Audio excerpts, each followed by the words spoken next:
Always welcome साथियों, digital class हमेशा आपके साथ। विद्वानों, अपनी प्रोडक्शन इंजीनियरिंग सीरीज चल रही है। जो भी कंटेंट अब तक आपने पढ़ा है और आगे इस वीडियो में पढ़ने वाले हैं, सारा कंटेंट आपको पीडीएफ फॉर्मेट में अवेलेबल है। जिस तरह से मैकेनिकल इंजीनियरिंग जनरल नॉलेज की सीरीज़ कंप्लीट अवेलेबल है।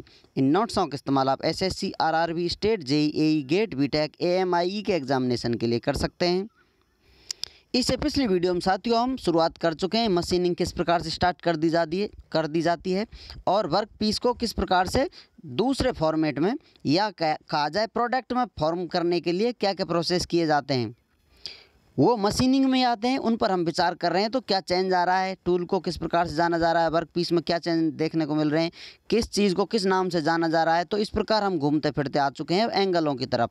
कुछ एंगल बने हुए हमें नज़र आए थे, तो एंगलों पर अब विचार करते हैं किस एंगल को किस नाम से जाना जाता है। जैसा आपको बताया था, टूल है, कटिंग कर रहा है किसी मटेरियल की। यहाँ पर आपने देख लिया है, ये वर्क पीस था अपना, पहले इस प्रकार रहा होगा। टूल लेकर आए आपने, डेप्थ ऑफ कट दी और कट करते हुए चले गए। आपने कहा ज़रा देर ठहरिए, हम कुछ देख लेते हैं, आपकी तारीफ़ करेंगे। तो आप तारीफ़ करने निकले थे, तो आपने देखा इस प्लेन को एक्सटेंड कर दिया, हॉरिजॉन्टल लाइन है या एक ऊपर लाइन ड्रॉ कर दी थी जो बिल्कुल इस प्रकार परपेंडिकुलर थी। तो अब आपको जो टूल में एंगल नज़र आ रहे हैं ऊपर और नीचे, किस प्रकार से एंगल नज़र आ रहे हैं, किस एंगल को किस नाम से जाना जा रहा है, उन्हीं पर यहाँ पर विचार किया जा रहा है। तो इसे आप इस प्रकार से बना सकते हैं। ये आपने लाइन ड्रॉ कर ली थी नीचे मशीन सरफेस वाली एक्सटेंड कर ऊपर रेफरेंस प्लेन है, इमेजिनरी लाइन है, यहाँ पर आपको कुछ प्लेन नज़र नहीं आ रहा है। अब आप देखेंगे तो यहाँ पर जो ये टूल बना हुआ है, ये टूल के जो नीचे एंगल है इसको क्लियरेंस या रिलीफ एंगल के नाम से जाना जाता है।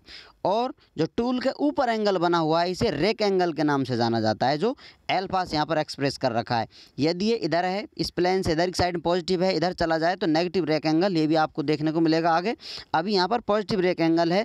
और जो टूल एंगल बनाता है, इसके अंदर एंगल बना हुआ है, जैसा ये टूल है अपना,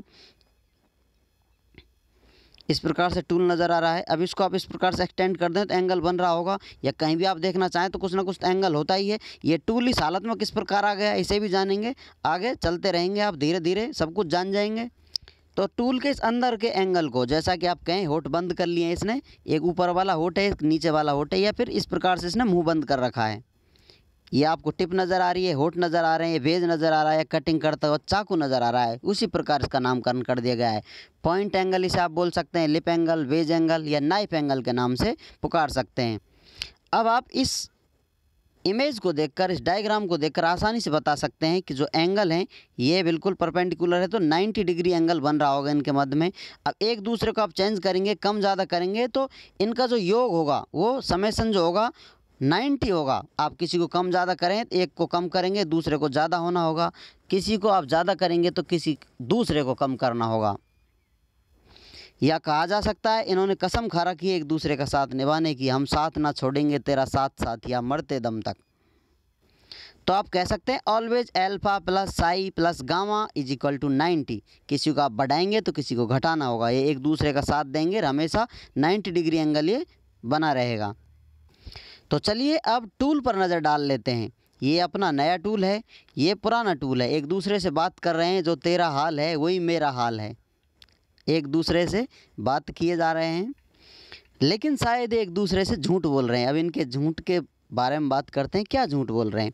अब आप लेकर चलिए, ये आपका टूल बना हुआ है, आप साइड से देख रहे हैं इसको, 2D में आपको दिखाई दे रहा है, लेकिन 3D में कुछ देखना चाहें तो इस प्रकार का टूल होगा, जो यहाँ पर सरफेस होगा। इस प्रकार के टूल देख सकते हैं आप 3D में से देखना चाहें, आप चाहें तो इमेजिन कर सकते हैं, और अन्यथा आप इसी को लेकर चल सकते हैं, 2D से काम चला सकते हैं। तो जो सामने वाली साइड होगी इसको फेस या रेक सरफेस के नाम से जाना जाता है, इसलिए जो एंगल बन रहा था रेक एंगल बन रहा था।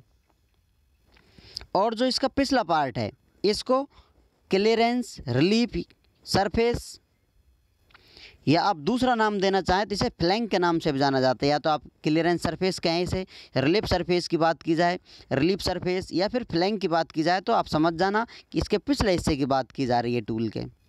और जो ये टिप है इसकी, इसको नोज के नाम से जाना जाता है। सामने वाले की भी टिप है, लेकिन ये ब्लंट है, भोंटी है, ये शार्प है, तेज़ है। तो आप कह सकते हैं यहाँ पर आपको नोज रेडियस देखा जाए, जैसा कि ये टिप है, एक पॉइंट है, तो इसकी रेडियस क्या होगी, लगभग 0 है। लेकिन ये टूल धीरे धीरे घिसता जाएगा और इस प्रकार से फॉर्म होता जाएगा। ये टूल घिसते घिसते कहीं इस प्रकार से हो गया है, तो अब इसको इस प्रकार से आप रेडियस नाम दे सकते हैं। कोई इसकी रेडियस होगी, कहीं जाकर ही मिल रहा होगा। तो आप देखेंगे ये ओल्ड या प्रैक्टिकल टूल के नाम से जानते हैं इसको, क्योंकि स्टार्टिंग में ऐसा होगा लेकिन काम करते करते घिस जाएगा, ओल्ड हो जाएगा, प्रैक्टिकल टूल देखने को मिलेगा आपको। तो इसकी नोज बन जाएगी। अब नोज बन रही है तो इसको आप किसी रेडियस से कंप्लीट कर सकते हैं इस प्रकार से, और ऊपर चली जाती इस प्रकार की होती तो बड़ा रेडियस हो जाता इसका, या कहें बड़ा सर्किल बन जाता, तो ये रेडियस होती इसकी। अब यहाँ पर ये रेडियस है तो आर से हम इसे एक्सप्रेस करते हैं, जिसको नोज रेडियस के नाम से जानते हैं। अब यदि न्यू टूल से आप कटिंग कराएंगे तो पुअर सरफेस फिनिश देखने को मिलेगी, और ओल्ड टूल से आपकी जो सरफेस फिनिश आती है वो गुड सरफेस फिनिश आती है। ये भी जानेंगे क्यों आती है आगे आने वाली वीडियोज़ में। उम्मीद करते हैं विद्वानों वीडियो में दी गई अब तक की जानकारी आपको अच्छे से समझ में आई होगी। अभी भी आपका कोई कन्फ्यूजन है तो आप हमसे कमेंट कर पूछ सकते हैं। साथियों, आप चाहें तो कांटेक्ट कर सकते हैं, कांटेक्ट लिंक आपको वीडियो डिस्क्रिप्शन में मिल जाएगा। वीडियो को अंत तक देखने के लिए, चैनल को सपोर्ट करने के लिए आपका दिल की गहराइयों से बहुत बहुत धन्यवाद। मिलते हैं नेक्स्ट वीडियो में। जय हिंद, वंदे मातरम।